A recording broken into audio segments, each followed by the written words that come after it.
काय नेमकं या प्रकरणात तुम्हाला पाहायला मिळते?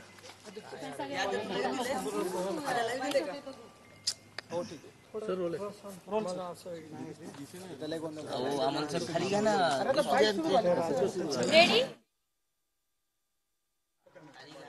रेडी? माझ्या नियुक्तीकरता मत्स्याजोगचे ग्रामस्थ यांनी गेल्या काही दिवसापासून सतत मागणी करत होते। त्याचप्रमाणे त्यांनी काल देखील अन्न त्यागाचा उपोषण सुरू केलेला आहे।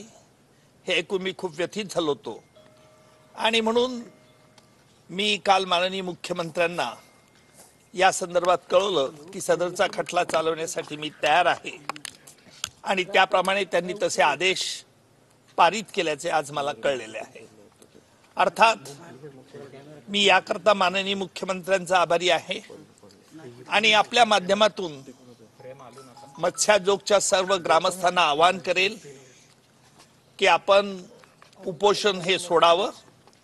याला कारण असं आहे की या देशात कायदा आणि न्याय हे सर्वोच्च आहेत आणि त्यामुळे आपण असं कुठलंही कृत्य करू नये जेणेकरून आपल्या तब्येतीला याला हे त्रास होईल आणि म्हणून मी आपल्या माध्यमातून त्यांना विनंती करेल की आपण उपोषण थांबवावं।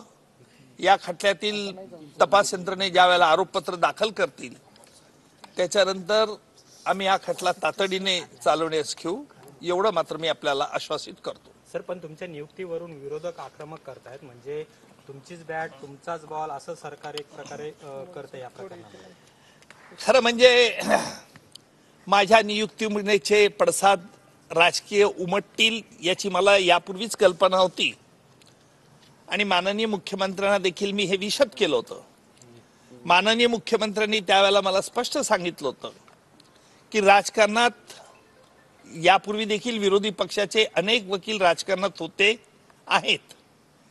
मी राजकारणात कधी ऍक्टिव्ह यापूर्वी नव्हतो आणि मी अभिमानाने सांगेल राजकारणात जरी असलो तरी माझ्या कर्तव्यात आणि ड्युटीमध्ये कुठेही कोणी आडवं येऊ शकत नाही। त्यामुळे त्याच जोमाने जे मी चालवत होतो, अर्थात विरोधकांची जी काही त्यांचं म्हणणं असेल, गाऱ्हाणं असेल, त्याला मी काही महत्त्व देत नाही, कारण विरोधासाठी विरोध करणं हा त्यांचा स्थायी स्वभाव सध्या आहे। लवकरात लवकर संतोष देशमुख यांना न्याय मिळावा कुटुंबियांना, यासाठी कशा पद्धतीने ही लढाई घेतली जाईल? अजून मी आरोपपत्रही पाहिजेतलेलं नाही। आरोपपत्र दाखल झाल्यानंतरच या संदर्भात मला सविस्तरपणे बोलता येईल। धन्यवाद।